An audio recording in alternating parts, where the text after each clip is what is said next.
ये घटना आज से लगभग 30 साल पहले की है। मध्य प्रदेश के छोटे से गांव की, जहां सूरज ढलते ही लोग अपने घरों के दरवाजे बंद कर लिया करते थे, क्योंकि गांव के बाहर एक जगह थी जहां अंधेरा समय से पहले उतर आता था। वहां एक पुराना कुआं था। गांव वाले उसे कहते थे अंधा कुआं। कहते थे उस कुएं में झांकने वाला अपनी परछाई तक नहीं देख पाता, और जो ज्यादा देर तक देख ले वो कुछ दिनों में खुद ही बदलने लगता है। उस गांव में एक लड़का रहता था, रवि। उम्र कोई 17 से 18 साल। शहर से पढ़ाई करके हाल ही में लौटा था। रवि को इन बातों पर भरोसा नहीं था। उसे लगता था ये सब गांव वालों की बनाई कहानियां हैं। पहली ही रात जब वो अपने दादाजी के साथ आंगन में बैठा था, दादाजी ने अचानक कहा, रवि, उस कुएं के पास कभी मत जाना। रवि हंस पड़ा। दादा, आज के जमाने में भूत प्रेत कौन मानता है? दादाजी की आंखें गहरी हो गईं, आवाज धीमी हो गई। जो मानते हैं वो इसलिए क्योंकि उन्होंने देखा है। उस रात रवि को नींद नहीं। अगली रात करीब 12 बजे जब पूरा गांव सो चुका था, रवि ने सुना छप छप, जैसे कोई पानी में हाथ डुबोकर हिला रहा हो। आवाज कुएं की दिशा से आ रही थी। रवि उठा, खिड़की खोली, और तभी रवि, उसका नाम। रवि का दिल जोर से धड़का। आवाज किसी बच्चे की नहीं थी, ना किसी बूढ़े की। वो आवाज जैसे गले में पानी भरा हो। उसने खिड़की बंद की, खुद को समझाया वहम है। लेकिन उसी पल, रवि, नीचे आओ। अब आवाज बिल्कुल पास थी। रवि ने गांव के सबसे बूढ़े आदमी हरनाम काका से बात की। हरनाम काका ने बस इतना कहा, अगर आवाज ने तुझे नाम लेकर बुलाया है तो वो तुझे पहचान चुकी है।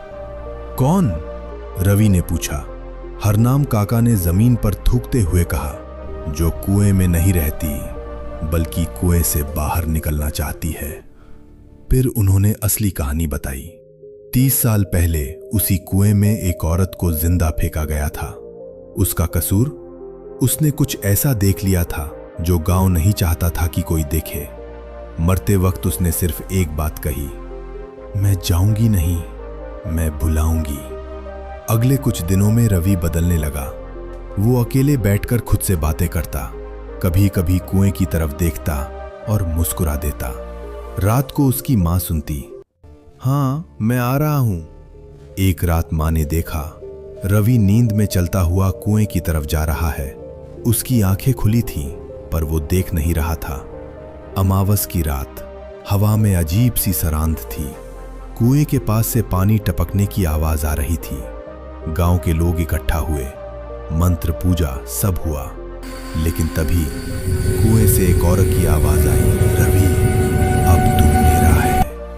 और अगले ही पल रवि कुएं के किनारे खड़ा था। वो नीचे झुका और पहली बार उसे अपनी परछाई दिखी। लेकिन वो उसकी नहीं थी। वो एक औरत की थी जिसकी गर्दन मुड़ी हुई थी और आंखें पूरी तरह काली। रवि मुस्कुराया और खुद ही कुएं में कूद गया। आज 30 साल बाद भी वो कुआं वहीं है, सूखा पड़ा है। लेकिन जो भी रात को उसके पास जाता है वो कहता है, पानी नहीं है, फिर भी कोई अंदर हिल रहा है। और कभी कभी अगर कोई ध्यान से सुने तो एक आवाज आती है, नाम बताओ, पहचान चाहिए। क्योंकि अंधा कुआं कभी भूखा नहीं रहता। अगर चाहो तो मैं